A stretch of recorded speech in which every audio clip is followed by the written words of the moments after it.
itu saya ragu itu betul-betul kesaksian yang asli atau memang sengaja dipakai untuk menjebak Pak Yusuf Manubulu gitu. Nah, itu sudah saya tegur Yusuf Manubulu.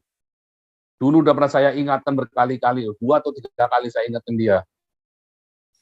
Iya, jadi ini semacam decoy, Pak. Ini orang disuruh mengaku-ngaku sebagai ini ya, sebagai obat baru, kemudian saya sudah pernah bilang sama Yusuf Manubulu ya masalah hal ini ya.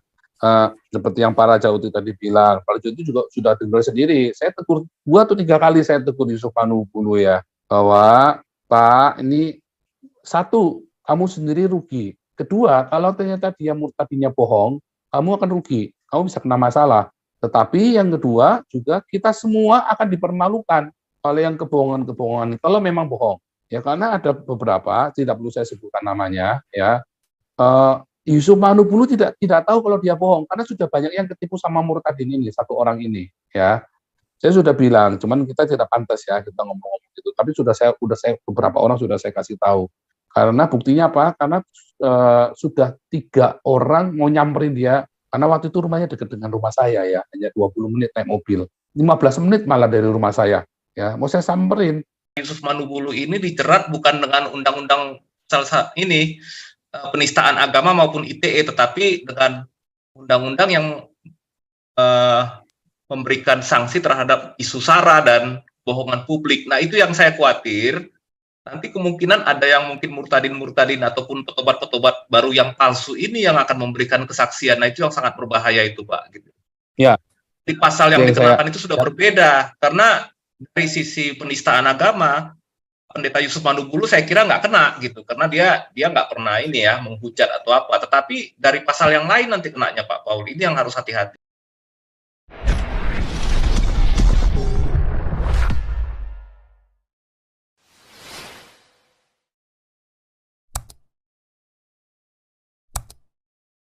Ya, oke. Lanjut siapa lagi? Coba ini yang resen itu Pak Jauti langsung. Ya, shalom, rahayu buat semua teman-teman di Zoom dan di YouTube. Rahayu. Malam Pak Paul.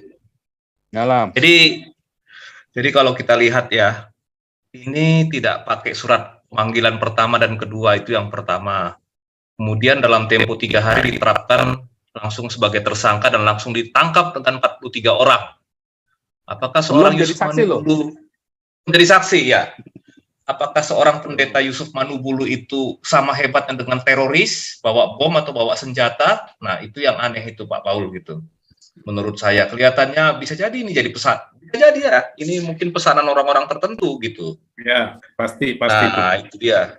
Itu yang mungkin yang pertama. Yang kedua, saya tahu kan Yusuf Manubulu ini dari channelnya Pak Paul juga. Ketika Pak Paul itu populer Yudi Mulyana. Masalah ini Yudi Mulyana, kemudian siaran pagi, beberapa hamba Tuhan masuk Pak Yusuf Manubulu, teologi kontekstual, Samuel Siahaan dan lain-lainnya. Saya tahu Pak Yusuf Manubulu di situ gitu. Kemudian dia buka channel sendiri, tapi monolog dengan ini ya, dengan apologetika monolog Pak ini. Tetapi terakhir kan dia beralih kepada kesaksian-kesaksian kan. Nah, sejak itu channelnya meningkat pesat gitu, sampai ditonton ketika live itu bisa sampai 20.000, 30.000 orang. Nah, saya ingat pada waktu itu Pak Paul pernah bilang, saya sudah memperingatkan hati-hati ketika menampilkan kesaksian ini, karena kan harus dilihat dulu saya kalau lihat Pak Paul kan dengan teman-teman di sini kan ketika membaptis orang kan selalu dengan pemuritan dulu Pak Paul gitu, bukan dibawa jadi selebritis, dikenalkan kemana-mana gitu, bukan dijadikan barang pameran gitu ya. Nah, tetapi mungkin di sini ada faktor ketidakhati-hatian dari Pak Yusuf Manubulu sendiri, terutama coba nanti Pak Paul buka itu link berita yang terakhir yang tadi Pak Paul tampilkan, YouTube itu, saya ragu itu betul-betul kesaksian yang asli atau memang sengaja dipakai untuk menjebak Pak Yusuf Manubulu gitu. Nah, itu sudah saya tegur Yusuf Manubulu. Dulu udah pernah saya ingatkan berkali-kali, 2 atau 3 kali saya ingatkan dia. Iya, jadi ini semacam decoy, Pak. Ini orang disuruh mengaku-ngaku sebagai ini ya, sebagai obat baru, kemudian dia bersaksi Padahal sebenarnya tidak gitu, dia itu menyamar gitu. Nah nanti kalau orang ini memberikan kesaksian bahwa dia berpura-pura ketika persidangan, nah itu berbahaya Pak Paul gitu. Hmm. Itu akan merugikan Pak Yusuf Manubulu. Makanya saya jadi ingat apa yang Pak Paul katakan itu kepada beliau waktu itu, supaya berhati-hatilah ketika kita menampilkan kesaksian petobat-petobat baru ini gitu kira-kira Pak Paul. Itu aja, mungkin Ya. silakan dilanjutkan yang lain. Mungkin Nah, punya sebelum pendapat lanjut ya, lain. sebelum lanjut yang lain ya, sebelum lanjut yang lain, saudara ya. Saya sudah pernah bilang sama Yusuf Manubulu ya masalah hal ini ya. Seperti yang para Jauti tadi bilang, para Jauti juga sudah dengar sendiri. Saya tegur 2 atau 3 kali saya tegur Yusuf Manubulu ya, bahwa Pak ini satu, kamu sendiri rugi. Kedua, kalau ternyata dia tadinya bohong, kamu akan rugi. Kamu bisa kena masalah. Tetapi yang kedua juga kita semua akan dipermalukan oleh yang kebohongan-kebohongan kalau memang bohong. Ya karena ada beberapa, tidak perlu saya sebutkan namanya, ya. Yusuf Manubulu tidak tahu kalau dia bohong karena sudah banyak yang ketipu sama Murtadin ini, satu orang ini, ya. Saya sudah bilang, cuman kita tidak pantas ya kita ngomong-ngomong gitu. Tapi saya beberapa orang sudah saya kasih tahu. Karena buktinya apa? Karena sudah 3 orang mau nyamperin dia. Karena waktu itu rumahnya dekat dengan rumah saya ya, hanya 20 menit naik mobil. 15 menit malah dari rumah saya. Ya, mau saya samperin. Begitu tahu kita cuma 15, oh ya kira-kira saya sampai sana setengah jam lagi. Wah dia langsung nolak saudara ya. Terus saya langsung cek ke pendetanya dia ya, di sinodenya dia. Kebetulan sekdanya itu hopeng sama saya, hopeng banget sama saya sekdanya. Dicek nggak ada saudara nama dia, ya. Nah itu hati-hati saudara ya, hati-hati. Waktu itu Yusuf Manubulu masih ngeyel. Yang kedua juga lagi ya, ngeyel lagi kamu cek aja. Bahkan nomor handphonenya sekdanya itu saya kasih ke Yusuf Manubulu. Ini nomor handphonenya, kamu tanya sendiri sama dia. Oh sampai tak gituin loh, masih bandel ya. Terus yang kedua waktu itu apa ya kasusnya ya?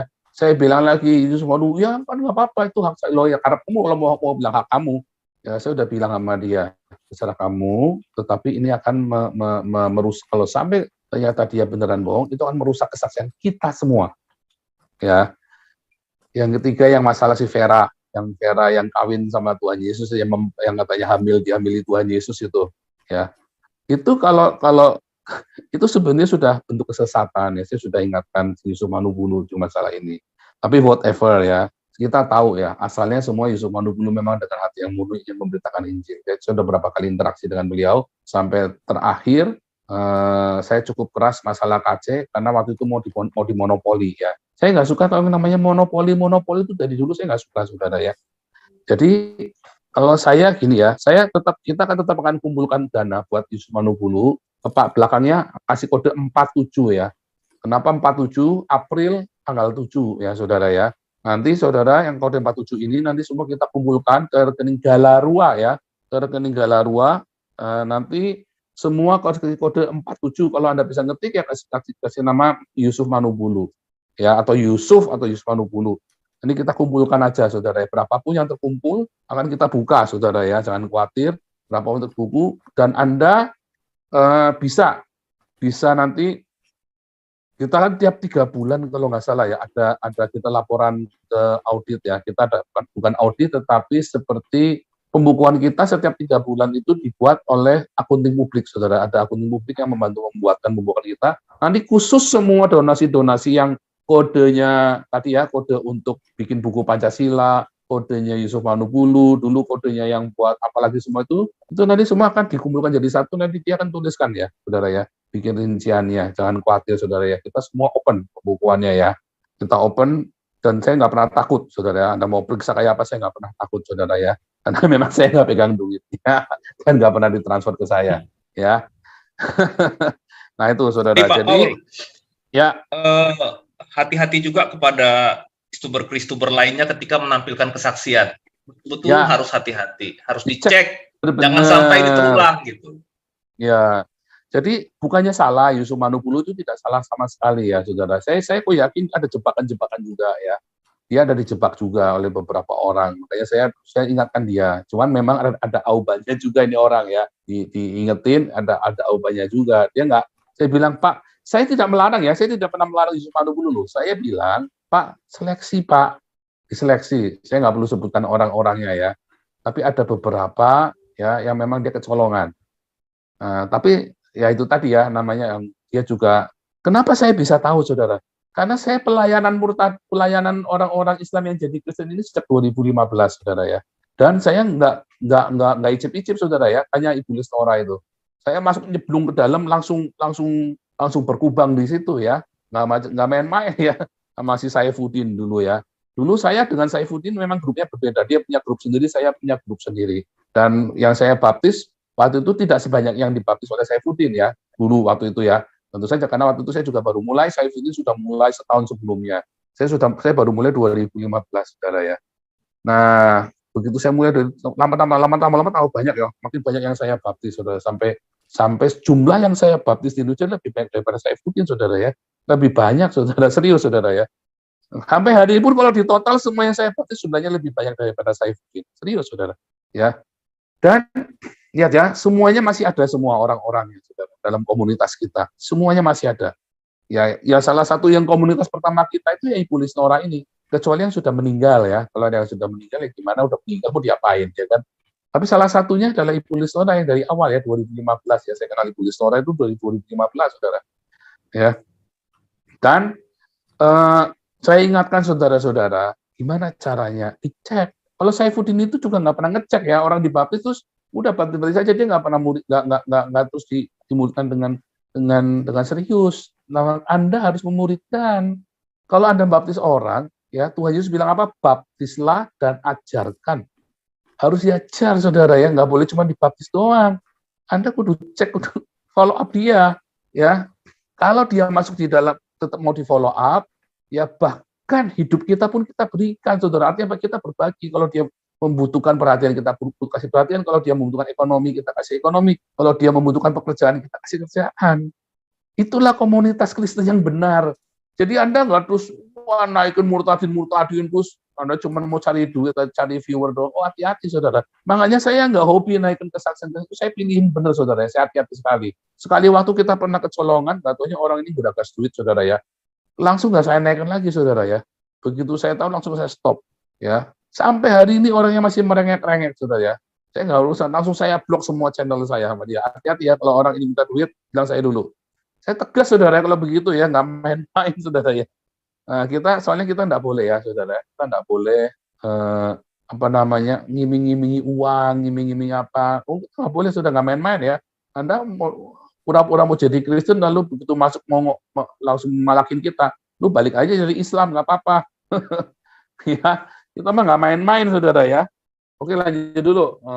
Bentar Pak Paul, ini dari berita yang Pak Paul tadi tampilkan, saya lihat Pak Pendeta Yusuf Manubulu ini dijerat bukan dengan undang-undang ini penistaan agama maupun ITE, tetapi dengan undang-undang yang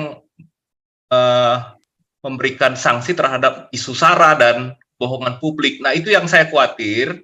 Nanti kemungkinan ada yang mungkin murtadin ataupun petobat-petobat baru yang palsu ini yang akan memberikan kesaksian. Nah, itu yang sangat berbahaya itu, Pak. Gitu. Ya.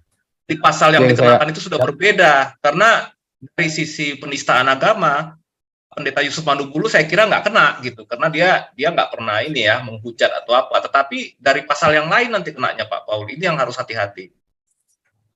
Ya. Yang kedua mengenai yang tadi di Medan itu kita lihat itu orang dari partai apa. Nah, kemudian kalau dia mencapreskan seseorang, berarti kita udah tahu dong dia membuka kartunya sendiri bahwa ini agak sedikit ini ya sektarian dan agak rasis gitu ya. Dengan ya hate speech juga, rasis, itu hate speech, ya. Pak. Itu hate speech, ujaran kebencian. Ya, itu hate speech itu ya, itu nanti mungkin Pak Santiamer dengan Galarua lah ya. Tetapi hati-hati dengan ini ya. Sekarang itu yang menjerat itu bukan lagi penistaan agama, tapi sara dan kebohongan publik. Ini yang kita harus waspadai. Oke, itu aja Pak Paul, silakan. Lanjut.